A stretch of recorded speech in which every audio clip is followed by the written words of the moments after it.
Ladies and gentlemen, very warm welcome to the second highlight of this afternoon's decent and small reception of CMS and ZEIT. Our second guest, as a small girl, she had to put up with the accusation of being a bit bossy. Knowledgeable people at this time already knew this small girl has executive management power skills. She may become a great leader. And today, she is a great leader. She is a powerful woman adorning the title of Time magazine. After working for fine institutions like Facebook, like Google,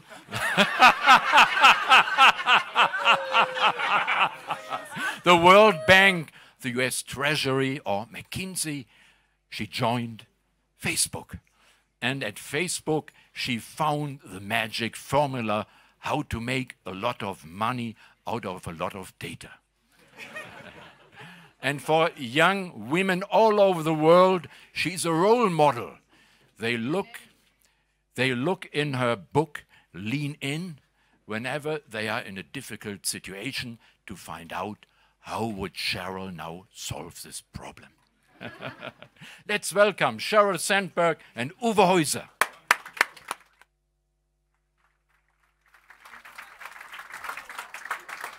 Hi. Hi, I don't think I've ever done a standing interview before. Yeah, well, Here we are. we're so happy you're here. Thank you so much. Sheryl, I was fed a lot of questions. You wouldn't believe how many people contacted me telling me, ask her this and ask her that. But I'm going to start with a question of my own. Because I learned recently, it's an analog question, that Facebook has pop-up stores opened in New York mainly to sell what they call digital native products. Are you going into a fight, into competition with Amazon, or what's the idea? No. Right. We've done some community boost activities where we'll go into communities, work with small businesses, work on giving people digital skills, but we're not in the retail sales business. All right. Okay, so let's then go into the digital world where you are a native. We all heard the message you've spread the last couple of days about all that Facebook has done to correct itself and to correct mistakes of the past. But you also say that you're nowhere done, that there's a lot to be done. Will we recognize Facebook once you're done with the makeover, or is it going to be a whole different company? Well, I think in many ways, we do the same things. We help people connect all over the world. But I think we really recognize that we didn't anticipate all the risks that came from connecting so many people. And so while we have the same products, we have a very fundamentally different approach to running the company.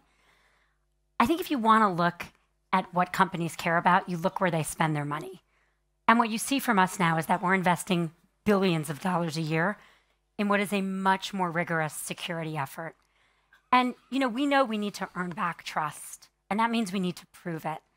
And so from everything from election integrity to fake news on our platform, to getting the right content up, to protecting people's data and information, we're taking a much more rigorous approach. And I think it's really important because there's so much good that's done on Facebook, but the harm and the noise about the harm threatens to drown out that good. And that's why we've just massively changed how we invest. You have 30,000 people now who try to safeguard the Facebook content against hate and political influence and all that. It's like an army. It is an army, 30,000 people. If you have to have an army to safeguard what you do, isn't there something like at the core wrong with the business model? So I'm glad you asked, and I'm actually really glad you asked that way. So let's talk about our business model. I think people are suspicious. They're suspicious that you can be in what is a relevant advertising model, which is using information to show relevant ads, and you can protect privacy. People believe you can't do both. And I just think that's not true. I think we do both. So no matter how many times this is written, we do not sell data. And we do not give anyone's data to marketers without their permission. What we do is we use information to show relevant ads, so we're showing you things you might be interested in. And where that's really important is for small business. So I was in Dublin working with SMEs, the Mittelstand, small businesses. I met a woman in the bathroom. She runs a company that has a dog hotel in Dublin. You know, she's a small business. She can't buy broad-based TV or billboards. She couldn't even afford to advertise to all of Dublin. But she can advertise on us and show her ad to dog lovers. Now, we do that by taking the ad and showing it to them. We don't pass back any information to her. And so this business model, which we have not done a good job of explaining, I think is so critical to the small business growth we see, but also to providing a product for free around the world. You know, there are 2.6 billion people using our products and services, and that's because advertising gives us a free product, and we think that's really important. I mean, and consistent. You know the debate about how free it actually is if you supply your own data, but this year has, of course, been a focus of problems, and it all overshadowed by Cambridge Analytica and the data that went to this company. But at the same time, some other things happened, like, for example, the founders of WhatsApp and Instagram left the Facebook family. And they had some trouble also with the advertising model. Did that signal something to you? Was that a problem? Well, I think the founders left for different reasons. And you know, if you asked us at the time we acquired Instagram, would Kevin Systrom, who's a remarkable leader, stay for 7 years, build a huge user base, build a huge business? I think we would have been very happy for that. He's a wonderful person and a great entrepreneur. I know there are a lot of concerns, and it's certainly been a difficult time, but probably the thing I'm most proud of is how our company, for the most part, is holding together. We've certainly had some departures. We've also had some great new talent that's joined. People like Nick Clegg joined as our head of policy. We have a new CMO in Antonio Lucio. And obviously there are voices. There's always one or two who are upset and loud, but for the most part, people are coming to work every day trying to solve the problems and work together. And I'm pretty proud of the cohesion we've had, all the people that have stayed on our team, and the work we're doing to try to get better at these issues. Facebook has always portrayed itself not just as a company, but as a society, as creating a society. You could also, of course, in a way call it a kingdom, because there's one founder, Mark Zuckerberg, at the helm of it all. And he sets most of the rules. Do you think, and you know, this question is in line with what a lot of observers have said, that Mark can stay in combination chairman and CEO? I think Mark should. Okay. Now, that doesn't mean we don't need to do things differently. We do. But Mark and I and the whole senior team at Facebook, we're determined to do better at preventing harm. And we think we're the best people to do it because we built the systems and we know them. You know, Mark cares deeply about building community and helping to build community around the world. And I think his leadership has been and continues to be really important for us. You have talked about protecting data already. And obviously, it's a big concern of yours, and it has to be. At the same time, for example, in Munich at the DLD, you said in your speech that you have reduced the exchange of data with other companies like Netflix and Amazon and so on. But reduced means, of course, that you know there's still data being exchanged. Do you think that people know enough about what's happening with their data these days? Well, I think it's a really important question because it's your information. And you choose to share it with Facebook, and you should understand how you're sharing it and understand now, maybe this is a bad example because this is live to the web, but if you and I were having a conversation, bad example. But I could take a picture of this conversation. I could share it just with myself on my own timeline for my own records. I could share it just with my mom, who's the one person who will always care. I could share it with the whole world. And every single time I post on Facebook or on Instagram, I should be sharing with who I want to share. And then the question is, how is your information being shared with others? And so we believe that people need to understand how their information is being used, and we're trying to do way better on that. So I think GDPR was a really big step forward. We took the GDPR controls and we made them in some format available to the rest of the world. We've also done a number of things to put privacy controls right into the product. So for every advertisement on Facebook, you can say, drop down and say, why am I seeing this ad? Why do you think I'm interested in this? And then you can say, actually, I'm not interested in golf. I don't want to see this. Or I don't like that advertiser. And so the idea is people understanding it's their data and us building the tools and the transparency so that they can understand how it's used. Now, our industry is complicated, and there's a lot more to do here, I think, for us, and I think for our whole industry. Yeah. Let me share a secret. I didn't take any of all these questions I got. So I'm not going to ask one, except this one. Okay.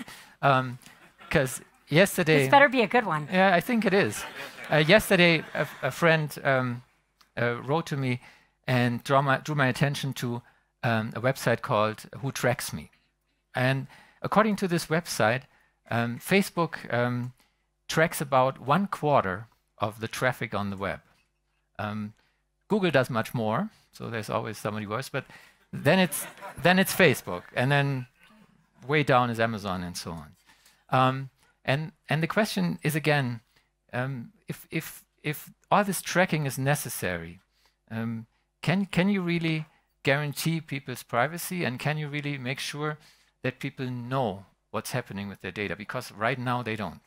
So we're building a product called Clear History, which is going to enable you to clear Facebook from holding any of the apps and websites you visit. So that will give people, I think, a very good option to have more control.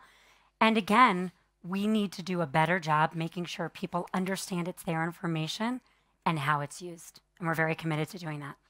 But you're not scared by this number, that tracking 1/4 of the... Well, if you have a like button on your site, that would count as tracking, right? I don't think it is what, if I go to a website and I like something, data is passing between the two apps. So it really depends. Tracking could be for nefarious purposes. Tracking could be something you don't understand. Or it might be just, I've liked your article. And that, I think, is an experience people have really enjoyed and websites have really enjoyed. You can't go, I think, to most sites without a share back to Facebook because people want to get distribution and they want to do that kind of sharing. So not all data sharing is the same. Thank you for the answer. I hope the question was a good one. I think if it was not, good. I'm going to tell him. He's right in the audience. Otherwise, I'm going to tell him.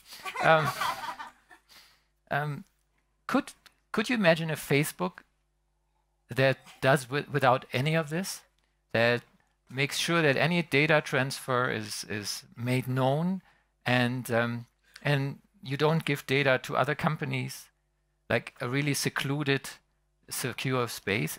Would that be possible as a Facebook? Well, it's such an interesting point. I spoke at DLD this week, and as part of preparing, I looked, the last time I spoke at DLD, which is 2012, and I kind of looked at the headlines on Facebook. And if you look back to 2012, or even when I joined Facebook in 2008, the biggest complaint about Facebook is that we were hoarding data, not sharing it. We were a walled garden. We had the social graph. We were where your friends are connected, and we were selfishly and proprietarily not sharing that data so no one else could make social apps. So the Facebook platform, I think, did and still does do a lot of good things. It's why you can see your friends' birthdays on your calendar, or share your friends' playlists, or play games around your friends. Now, I think the early version of platform, which is where the Cambridge Analytica era happened, we were sharing too much information, and that was shut down years ago. But the idea that you shouldn't be able to go places and share back to Facebook, or you shouldn't be able to use a like button, I think if we went that far, people would really mind, and then they would go back to saying what they said before, which is that we were a walled garden. Now, we need to do better at managing the data, and I think that's why you saw the changes we made to platform. But in all of the concerns, what I haven't heard is that anyone wants a world where a company as large as ours doesn't share any data, because I think that it's been very important for the startup ecosystem that we share. I have a theory. What is the problem at the core of what you went through the last couple of years? And it's the same thing that you lauded it at first and called a great model, and that is the combination of free and advertising. That creates all the aggression that we have seen, and which led to some of the problems we've seen. Do you think that maybe the platform industry went the wrong way there when it was still probable to go another way? I don't. Because if we charged for our product, almost everyone in the world wouldn't be able to use it. And the idea that we can give people voice and provide a service for free while doing ads in a privacy-safe way is really important. Now, if you disallowed relevant advertising, if you said you can't use any information, even without giving it out, you really just hurt small businesses. There are 90 million small businesses in the world that use Facebook on a monthly basis. Half of them say that they're hiring because of the growth from our services. Big companies can buy TV ads, but small companies can't. And so I think both from a user ability to share and use a product for free and to be able to grow small businesses, this is very important. Now, that doesn't mean we don't have to do it while explaining that the business model, isn't bad for people's privacy and we need to do a better job there. But I think fundamentally disallowing this business model would harm a lot of people all over the world. Sheryl, I recently had the pleasure of visiting one of your board members, Peter Thiel, accidentally the first investor in Facebook. He has moved away from Silicon Valley, and he alleges that Silicon Valley peaked, that sort of it's going down now in a way, that it is not innovative enough, and that it's too content with itself and not broadly enough thinking and searching progress. Do you think there's something to that idea of your board member? Well, I certainly think there is, a lot of angst and anxiety about the tech companies, the power the tech companies has, us, others. And I think if you look back to other technologies, you actually see a similar pattern. So if you look everything from the printing press to the railroads to TV, what you see is an initial phase of, oh my God, this is amazing, and all of these things it enables, followed by people really worried about the harms, followed by a period that's more reflective and learning, where I think new rules are written. And I think the technology industry is in that phase. And because the technology is bigger, I think the questions and the concerns are even bigger than the ones before us. But there was a phase of everyone embracing the technology. There's a phase right now of really being worried about the harms. And a lot of those are legitimate, and we need to do a better job. And now we've got to figure out what kind of internet we want. All of us. And I think in the end, we're not going to want one that's too tightly controlled where people don't have voice, but we're not going to want one with no controls where anything goes. And so I think we're in that phase right now where the fundamental rules are getting rewritten. And this is where governments come in because they have an obligation and a duty to set law, but it's also where civil society, civil rights groups, newspapers, people, the technology industry ourselves, I think we're in that phase of rewriting the rules and figuring out what they're going to be. And so I do think it is a more reflective time, and I think it should be. So did Peter did the right thing moving 400 miles down to LA? Well, you have to ask him. He thinks he did. He thinks he did. There's one quote that I have to confront you with. It's a former Facebook employee, and it became kind of a famous quote. He said, basically, it's a shame that there is a whole generation of the best and brightest in Silicon Valley working on getting people to click on ads. So are people thinking too small? Are we putting all this talent to the right task? So ads are part of our business model, but you look at what we do, that's certainly not all we optimize for, right? I mean, we are trying to enable people to connect, enable people to find people. We just announced that people have raised $1 billion for charities that they wanted to raise for. I get to meet actually later today a man I haven't met before named Armstrong Payne. He lives in a small rural village in India, and there was no road to the hospital. So it took 2 days of walking to get someone to the hospital. So if someone got really sick, they died. And on Facebook, he raised $100,000, and he and his brother raised the money to build a road, and now they can drive to the hospital. That doesn't mean a lot of bad things don't happen. They do. But the fundamental ability of people to change their lives when they can connect, when there's a service for free that they could never pay for, I think is worth fighting for. And I stand here today knowing that Mark and I and all of us, we have to earn back trust. And we're only going to do that if we prove it, if we really are determined to fix the problems. But I just think there's so much good worth fighting for. Definitely. And I was really talking at this stage about the platforms as a whole and about Silicon Valley as a whole. It seems that the suspicion against the Valley, the tech skepticism, started around the same time that the Trump election happened in 2016, give or take a couple of months. Do you think they somehow connected? Do you think that people are also disappointed with the Silicon Valley elite who promised them a better world in very high praise and high tone for a long time, and they don't see it coming to them? Well, look, there's certainly a lot of insecurity. There's insecurity about increased polarization, and there's insecurity about jobs, which is why I think the small business growth. It's worth thinking for a minute about polarization, because what people are worried about, they think sometimes, and I think falsely, that social media means you can go into a bubble and only see things from your friends and people you like. But if you compare someone who's on social media to someone who's not, if you're not on social media, you maybe read 1 or 2 newspapers, hopefully yours, yes, and you go to 1 or 2 news sites. And those news sites have increasingly strong points of views. If you are on social media, about 25% of what you see will be from someone with other political views. So being on social media is definitely broadening, not minimizing of what you see. But on the other hand, there's a real concern that more sensational headlines, more clickbaity things spread faster. And that's something that we are definitely thinking about and worrying about. It seems that there's always one of the Silicon Valley big companies in the spotlight. It was Google for a long time, and I know that people at Facebook were enjoying that. Now it's Facebook, and people at Google are calming down.